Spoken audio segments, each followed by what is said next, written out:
प्यारे बच्चों, आज हम द्विवेदी युग पढ़ेंगे। मैं अलका जैन, सहाचार्य हिंदी, राजकीय महाविद्यालय किशनगढ़ से। बच्चों, ये जो आज का टॉपिक है वो बीए तृतीय वर्ष और एमए फाइनल दोनों के लिए ही है, इसलिए दोनों ही क्लास के विद्यार्थी इसका लाभ ले सकते हैं। द्विवेदी युग जो है, मैंने इससे पूर्व भारतेंदु युग आप लोगों को पढ़ाया। आज हम द्विवेदी युग पढ़ेंगे, जिनका नाम महावीर प्रसाद द्विवेदी जी के नाम से प्रचलित हुआ।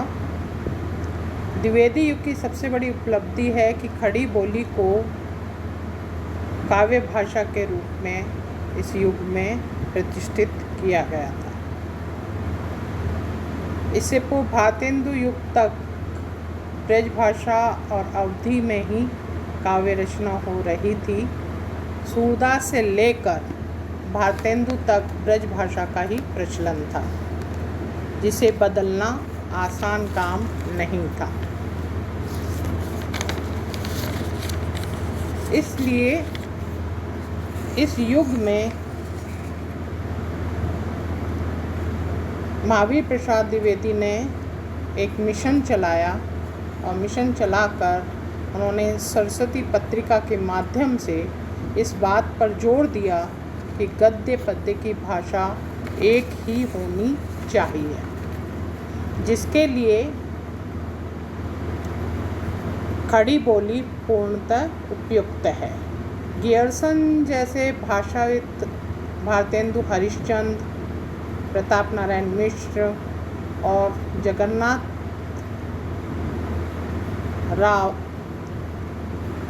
दास रत्नाकर जैसे ब्रज भाषा समर्थक कवियों के संदेहों का भी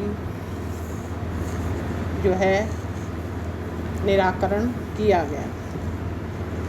और हरिओत्कृत प्रिय प्रवास और गुप्त जी द्वारा लिखित साकेत ने एक खड़ी बोली में महाकाव्य लिखकर भाषाविदों के मन में एक विश्वास जगा दिया था, क्योंकि सबके मन में ये था कि ब्रज भाषा जो है वो काव्य की भाषा है, गद्य जो है वो गद्य की भाषा है।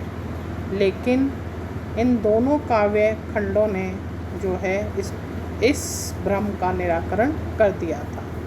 यह सत्य है कि प्रारंभ में कविताएं जो हैं वो नीरस थी, तुकबंदी सी जान पड़ती थी, किंतु कालांतर में इसके स्वरूप में निखार आता गया और अंततः द्विवेदी जी के सत प्रयासों से यह समृद्ध काव्य भाषा बन गई। बाद में छायावादी कवियों ने कविता में खड़ी बोली का प्रयोग करके इसकी सामर्थ्य को और भी सिद्ध कर दिया।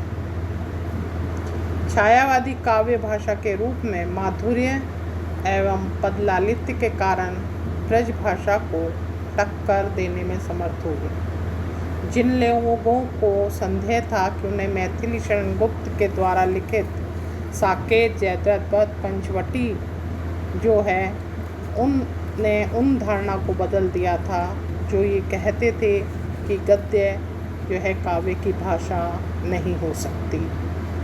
यह ठीक है कि खड़ी बोली प्रारंभिक कविताओं में सुकुमारता और मधुरता पूर्ण नहीं थी, लेकिन यह भी न भूलना चाहिए कि 600 वर्षों तक जो भाषा कायम रही उसकी प्रतिष्ठा को धीरे धीरे खड़ी बोली को परिष्कृत कर क्षीण जो है किया जा सकता था। बच्चों, मैथिली शरण गुप्त द्वारा रचित जो भारत भारती है वह खड़ी बोली की प्रतिष्ठा उन्होंने दिलाई और लोकप्रिय भी हुई।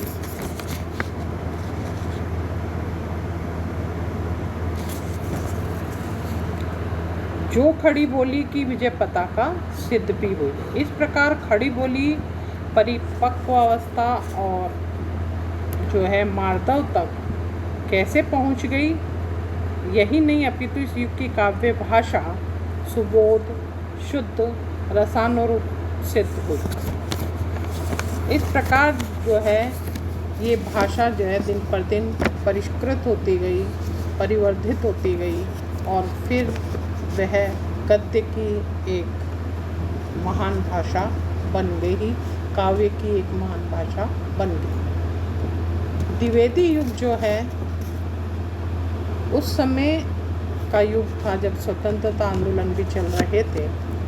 तो ऐसे में द्विवेदी जी ने जो जिन जिन बातों पर जोर दिया, जिस तरह के काव्य उस काल में उस समय में लिखे गए, उन तात्कालिक परिस्थितियों को देखते हुए हम उन सारी प्रवृत्तियों की ओर भी जो है दृष्टि डालेंगे और समझेंगे कि द्विवेदी युग की जो भाषा है उसने धीरे धीरे किस तरह अपना साम्राज्य स्थापित किया। द्विवेदी युग में जो है वो चूँकि अंग्रेजी साहित्य का प्रभाव था, स्वच्छंद भावना का विकास हो गया था, ऐसे में हिंदी साहित्य की प्रत्येक विधा में नैतिकता का भी समावेश होने लगा। फलस्वरूप कवियों की दृष्टि जीवन के नवीन आदर्शों, मूल्यों व राष्ट्रीय भावना की ओर उन्मुख हुई। इस काल का अधिकांश काव्य वर्णनात्मक और प्रबंधात्मक रहा। इस युग को इसीलिए सुधारवादी युग भी कहा गया।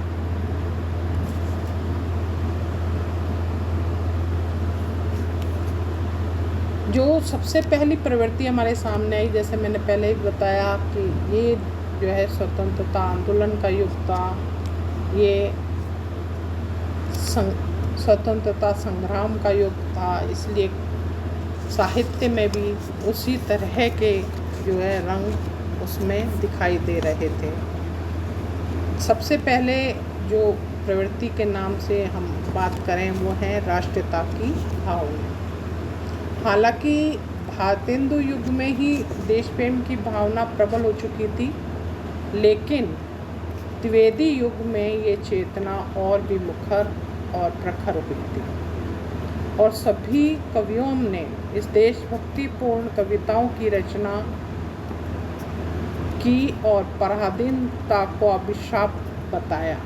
इसमें हम प्रमुख नाम जिन कवियों का लेंगे उसमें हैं मैथिली शरण गुप्त, नाथूराम शर्मा शंकर, राम नरेश त्रिपाठी आदि ने जो है परतंत्रता की मुक्ति का संदेश अपने काव्य रचनाओं में दिया और जन चेतना जागृत की, जिसमें भरत भारती जी का नाम भी, गुप्त जी की कहना चाहिए रचना भरत भारती का जो है मुख्य भूमिका रहती है, जिसने कि उस काल में भयंकर धूम मचा दी थी, जिसे अंग्रेज़ सरकार ने प्रतिबंधित भी कर दिया था। और उनकी ये पंक्तियाँ, जिसे संपूर्ण देशों से अधिक किस देश का उत्कर्ष है, संपूर्ण देशों से अधिक किस देश का उत्सर्ग है, उसका ही जो ऋषि भूमि है वह कौन, भारतवर्ष है। ये पंक्तियाँ इतनी चर्चित हुई, एक नारे के रूप में व्याप्त हो गई। गया प्रसाद शुक्ल जी स्नेही ने कविता में देशभक्ति और राष्ट्रीयता का स्वर विद्यमान किया।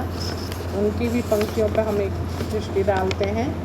जिसको न निज गौरव तथा निज देश का अभिमान है, जिसको न निज गौरव तथा निज देश का अभिमान है, वह नर नहीं नर पशु निरा है और मृतक समान है। इसी प्रकार हम नाथूराम शंकर जी की पंक्तियों पर भी एक दृष्टि डालते हैं, जिन्होंने देश पर न्यौछावर होने की बात की, प्रेरणा जो है जागृत की कि देशभक्त वीरों मरने से नेक नहीं डरना होगा, देशभक्त वीरों मरने से नेक नहीं डरना होगा, प्राणों का बलिदान देश की वेदी पर करना होगा।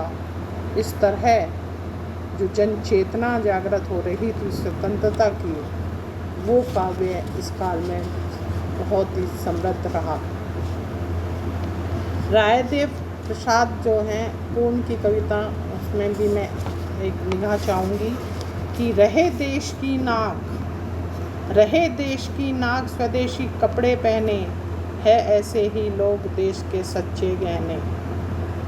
इस तरह जो है इस समय की जो पंक्तियाँ मैंने उद्धृत की हैं, जो कविताएं उद्धृत की हैं, वे आप देखते हैं कि खड़ी बोली में ही लिखी गई थी। ये कविता राष्ट्रीय भावनाओं में संप्रेषित थी और इसने जनता को प्रभावित भी किया। हम आगे जो है जब बात करेंगे राष्ट्रीय भावना के बाद इतिवृत्तात्मकता। इस समय जो है वो इतिवृत्तात्मकता युक्त कविताएं ज़्यादा लिखी जाने लगी थी, क्योंकि इससे पूर्व का काल रीतिकाल का था और मुक्तक शैली की वहाँ प्रधानता थी। और जो कविताओं की रचना है वो भी श्रृंगारिक रचना के लिए उपयुक्त थी। द्विवेदी युग में आकर श्रृंगार पर अंकुश लगा और मुक्तक रचना में कमी आ गई। अब जो काव्य का रूपक है वो इतिवृत्तात्मक यानी कथात्मक पर अधिक बल दिया जाने लगा था। प्रबंधात्मक रचना से रचनाएं जो हैं वो बहुत अधिक लिखी जाने लगी थी, उनकी संख्या बहुत अधिक थी। मैथिली शरण गुप्त की रचनाएं जो बहुत चर्चित हुई, उस और दृष्टि जरूर डालनी चाहिए कि उन्होंने साकेत, जयद्रथ, यशोधरा, द्वापर, ये सारी रचनाएं उसी काल में लिखी थी। इसी प्रकार अयोध्या सिंह उपाध्याय हरिओत जी ने, जिनकी रचना बहुत ही चर्चित रही, प्रिय प्रवास और वैदेही वनवास, जो कि इतिवृत्तात्मक का एक बहुत बड़ा उदाहरण है। राम नरेश त्रिपाठी ने जो लिखा वो था मिलन, पथिक, स्वप्न। ये काल्पनिक कथायुक्त खंड काव्य है, लेकिन यह भी बहुत चर्चित रहा और इस प्रकार इतिवृत्तात्मक कथा जो है काव्य लिखने का चलन बढ़ने लगा। कविता के इस प्रवृत्ति के कारण इसमें लाक्षणिकता और चित्रमयी भावना, यानी भाषा जो शिल्प था वो चित्रमयी था, भाषा का जो शाब्दिक शब्दावली थी वो बहुत ही चित्रमयी थी, बिंब उभर के आता था और वक्रता को इस काल में अत्यल्प स्थान मिल पाया था। इस प्रकार हम देखते हैं कि इतिवृत्तात्मक काव्य जो है इस काल में बहुत लिखा गया। मैं आगे बढ़ने से पहले